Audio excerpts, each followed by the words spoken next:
Che valore diamo realmente alle nostre ore, ai giorni che consumiamo tra il traffico immutabile e le rapide chiamate ai numeri fissi, alle corse contro il ritardo quotidiano e il caffè bollente della mattina?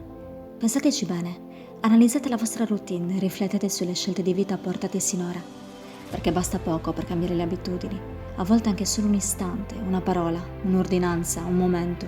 Noi, spettatori di una scena triste e sconvolgente, ci arrestiamo di fronte alla verità. Il tempo si ferma, ci trascina senza chiedere permesso. Il silenzio ci cattura come ostaggio e travolge la nostra quiete. Ogni cosa viene stravolta, ribaltata e riorganizzata in base alle priorità. La gente muore e siamo tutti protagonisti di una grande guerra. Ci hanno chiesto di utilizzare poche armi: la pazienza, l'educazione, il buonsenso e il rispetto. Ci hanno detto che queste piccole e fondamentali regole ci avrebbero condotto al confine del tunnel, pronti per saltare nel vuoto e vedere la luce. Non ci resta che armarci di coraggio e responsabilità per rendere giustizia alle vittime di una bomba sanitaria che ha segnato un'epoca e ha scritto la storia. A tutti coloro che hanno dato l'ultimo saluto a uno sconosciuto con un camice bianco, che non hanno avuto una degna sepoltura e la possibilità di essere accompagnati in questo buio viaggio dai loro cari. A quei corpi che non sono stati accolti da una cerimonia e dall'affetto della famiglia, da una preghiera e da un coro di lacrime straziante. C'è stato solo il silenzio assordante a incombere dentro le stanze dei condannati. E poi ci sono loro, i nostri eroi, coloro che di armi ne hanno volontà e che di coraggio e pazienza ne hanno pieni gli occhi, come di dolore e stanchezza.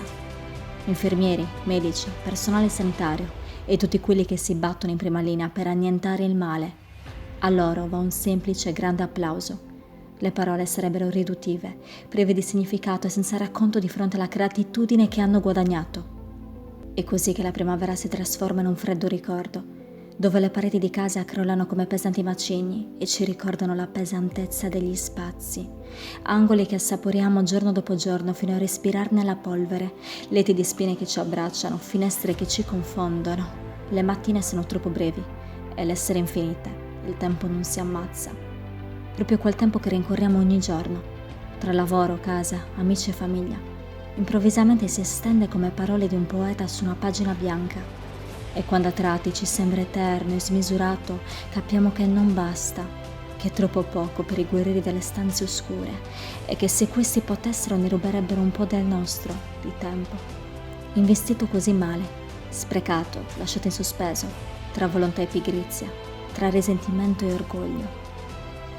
Come detenuti viaggiamo al di là delle mura per rincorrere il tesoro di questa vita, la libertà, e assaporarne il ritorno con dolcezza e piacere. Chissà come sarà perdersi dentro un abbraccio, farsi spettinare dal vento, essere accarezzati dal calore del sole, ritrovarsi, guardarsi e toccarsi. E quante cose saremo in grado di affrontare, come sensi di colpa, le frasi lasciate a metà, i baci d'occhi chiusi, i desiderati e mai dati, i pianti soffocati, i ti voglio bene rimasti indietro, gli sguardi incompiuti, le urla stonate nel cuore della notte, gli appuntamenti rifiutati, la paura di voltarsi e di migliorarsi.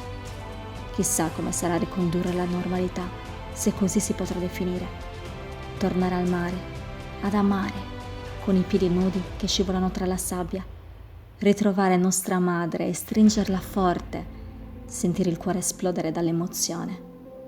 Senza parole, con i respiri che si abbandonano alle nostre lacrime amare. E noi che gettiamo via ogni freno, ogni preconcetto e restrizione.